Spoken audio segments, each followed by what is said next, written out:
Good morning student.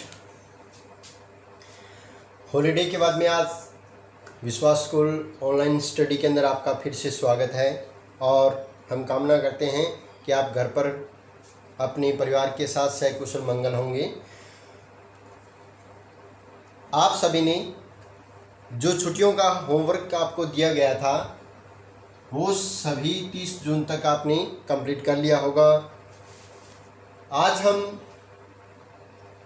History के second lesson में company सत्ता का उद्भव, ये लेसन हमने छुट्टियों से पहले करवा दिया था और इस लेसन में जो महत्वपूर्ण तिथियां थी और कुछ महत्वपूर्ण जो पॉइंट्स जो है उसके बारे में है आज हम इसमें चर्चा करेंगे। इससे पहले मैं आपको एक महत्वपूर्ण जानकारी दे देते हैं कि आपने 1 जुलाई से लेकर 7 जुलाई तक अपनी पीछे का जो होमवर्क आपने फेयर नोटबुक के अंदर किया है वो आप स्कूल के अंदर सबमिट करवाएंगे और उसकी चेकिंग होगी। आपको इस दौरान जब नोटबुक आपकी स्कूल के अंदर है तो आप सेकंड लेसन को जो है नई नोटबुक जो होगी फेयर नोटबुक या एक एक्स्ट्रा जो नोटबुक लगाएंगे और उसके अंदर आप इसके जो क्वेश्चन आंसर है वो उसको करेंगे। इसका एक कारण था भी जो बच्चे अपने घर के से स्कूल के अंदर जो नोटबुक जमा करवाएंगे उस दौरान जो वर्क स्कूल के द्वारा बच्चों को दिया गया है उस वर्क को आप जो है दूसरी नोटबुक के अंदर करें और उस नोटबुक को फिर दोबारा से जब आपको चेकिंग के लिए बोला जाए तो वो जमा करवाएंगे और पीछे की जो नोटबुक है वो आपको वापस मिल जाएगी और उस दौरान जो है उस नोटबुक में आप इस काम को करेंगे। तो चलो इसमें हम जो है इम्पोर्टेंट्स जो डेट्स हैं उसके बारे में हम चर्चा करते हैं। सबसे पहले जब कंपनी सत्ता का जो उद्भव हुआ था तो भारत के अंदर सबसे पहले औरंगजेब था जिसकी मृत्यु कब हुई थी 1707 में। औरंगजेब की जो मृत्यु है वो क्या है 1707 में हुई थी और उसकी मृत्यु के बाद में जो 50 दशक तक यानी 50 सालों तक या 5 जो दशक है उस तक काफ़ी लंबे समय तक जो मुग़ल जो शासक थे वो आपस में लड़ते और झगड़ते रहे थे। कहीं भी जो स्थिर शासन है उसकी स्थापना नहीं हो पाई थी और इसकी मृत्यु के बाद में जो सबसे पहले भारत के अंदर किसकी स्थापना हुई थी, जो डच कंपनी है। इससे पहले पुर्तगाली क्या थे भारत में आए थे और डच कंपनी की जो स्थापना है वो क्या है भारत में आई थी। डचों के बाद में फिर ब्रिटिश जो साम्राज्य है वो आया और इसके साथ साथ इसके बाद में तीसरे नंबर पर थे वो थे फ्रांसीसी। यानी तीनों कंपनियों की जो स्थापना है इन दो शताब्दियों के दौरान हुई थी। अब इसमें औरंगजेब की जो मृत्यु है वो कब हुई थी 1707 में। उसके बाद में जब पुर्तगाली जो नाविक था जिसको किस नाम से जाना गया था वास्को डी गामा जो क्या है भारत की खोज में निकला था और 20 मई 1498 वो भारत के कालीकट जो बंदरगाह है उस पर पहुंचा था। कहाँ पे पहुंचा था? कालीकट बंदरगाह पे। इसके बाद में इसी की तरह एक अन्य जो नागरिक था क्रिस्टोफर कोलंबस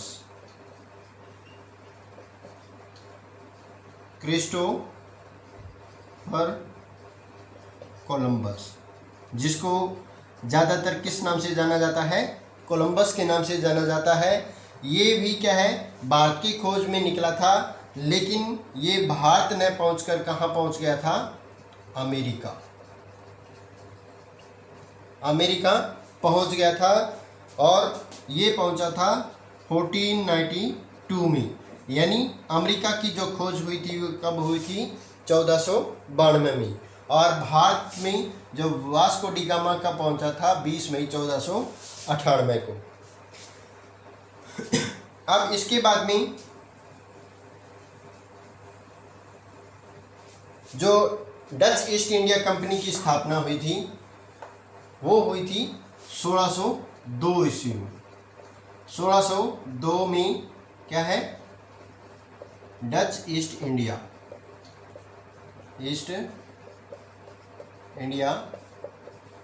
कंपनी की जो स्थापना है वो क्या है हुई थी। डच ईस्ट इंडिया कंपनी की स्थापना के बाद में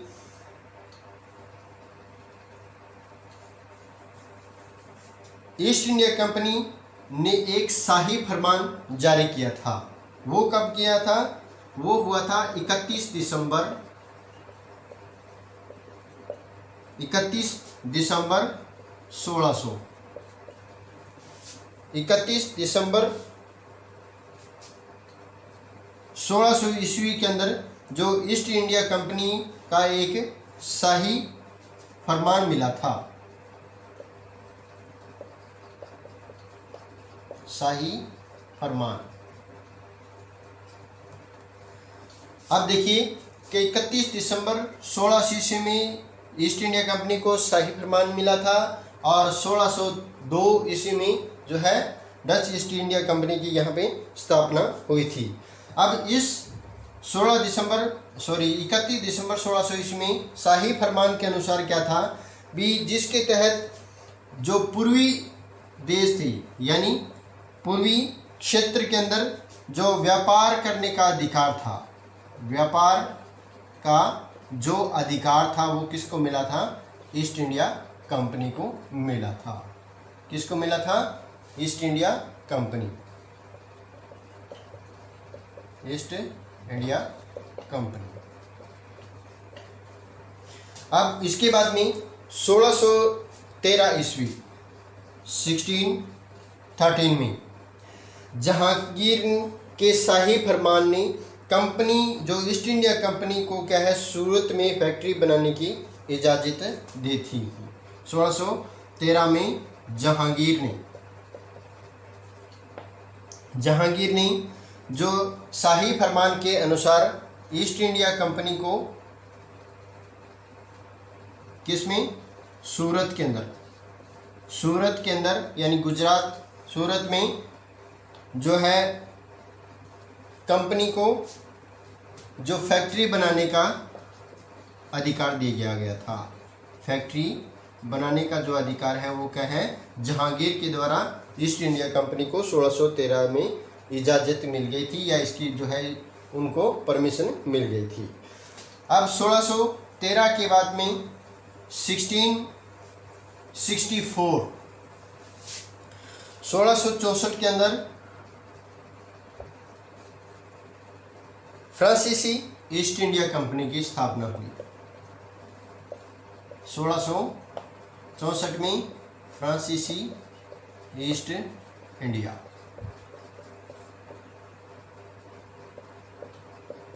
कंपनी।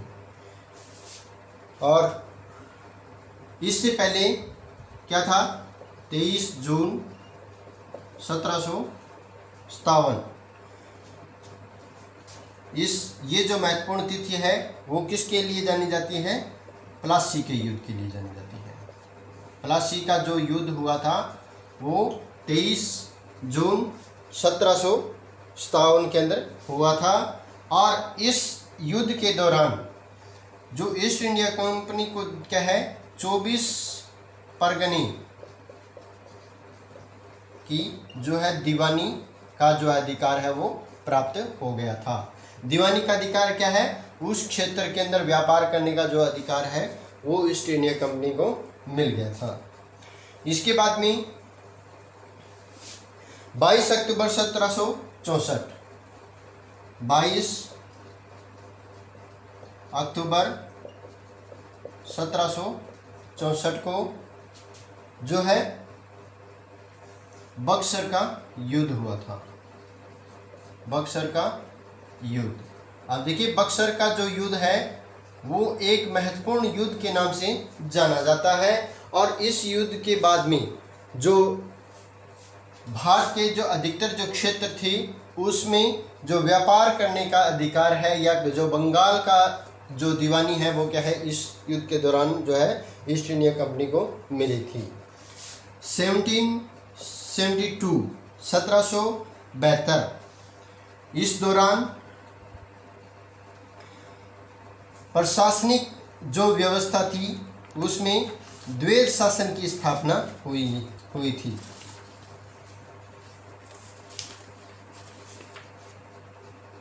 किसकी स्थापना हुई थी? द्वैध शासन। द्वैध शासन, और ये कहाँ लागू हुआ था? बंगाल में। बंगाल में द्वैध शासन जो है लागू किया गया था। इसके बाद में 1773 यानी 1773 के अंदर रेगुलेटिंग जो एक्ट है वो पारित किया गया था। इसके साथ साथ 1784 यानी 1784 के अंदर पिट्स इंडिया एक्ट, ये जो एक्ट थे वो काफ़ी मात्रा में जो है वो लागू किए गए थे। पिट्स इंडिया एक्ट जो है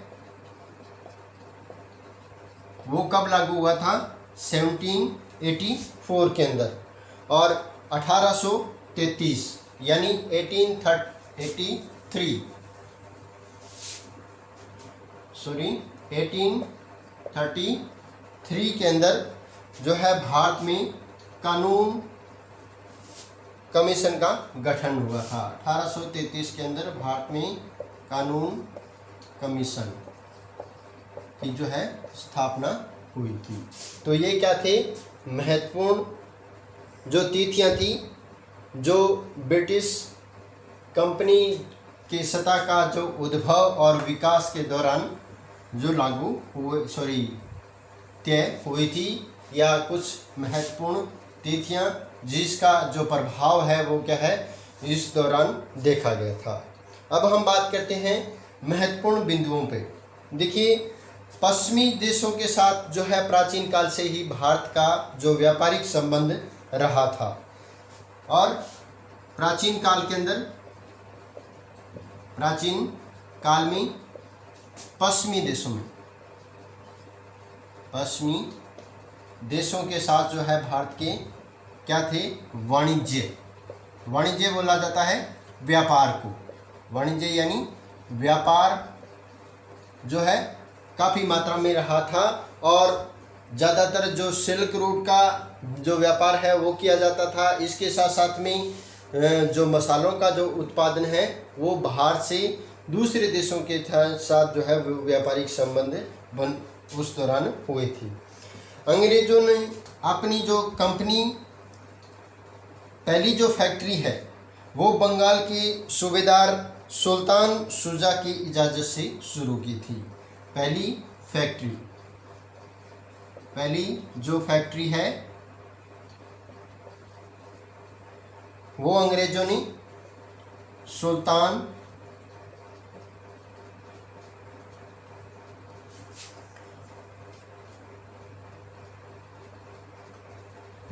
शुजा यानी जो एक सूबेदार था, और किसका कहाँ का सूबेदार था? बंगाल का जो सूबेदार था सुल्तान शुजा, उसके अनुमति से अंग्रेजों ने बंगाल के अंदर जो है पहली फैक्ट्री जो है स्थापित की थी। इसके बाद में जब 1757 में प्लासी का जो युद्ध है वो अंग्रेजों की भारत की पहली क्या है एक महत्वपूर्ण विजय थी। यानी 1757 में प्लासी का जो युद्ध हुआ था, प्लासी युद्ध, इसको क्या किसके नाम से जाना जाता है? ये क्या है? महत्वपूर्ण प्रथम विजय के नाम से भी इसको जाना जाता है। यानी जब प्लासी का युद्ध 1757 में हुआ तो अंग्रेज़ों की भारत में ये महत्वपूर्ण जीत थी। इसके बाद में 1764 के अंदर जो बक्सर का युद्ध हुआ था 1764 में बक्सर की लड़ाई ने अंग्रेज़ों के लिए क्या है बेहतर सैन्य जो प्रदर्शन इसके अंदर यानी सेना का जो प्रदर्शन है, सेना प्रदर्शन जो है इसमें अंग्रेज़ों का काफ़ी अच्छा रहा था, जिसने भारत के अंदर जो क्या है एक स्थिर शासन की जो नींव है वो डाली थी। स्थिर शासन की जो नींव है वो भारत के अंदर 1764 यानी बक्सर के युद्ध ने डाली थी।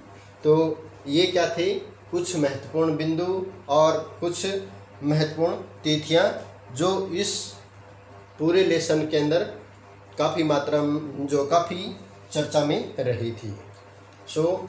इस लेसन के जितने भी क्वेश्चन हैं आपको नेक्स्ट डे यानी एक दिन वीडियो भेजने के बाद में दूसरे दिन जो है आपको इसके क्वेश्चन है वो भेज दिए जाएंगे।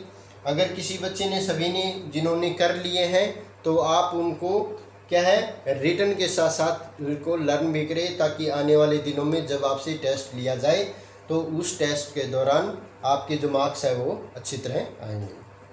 Thank you.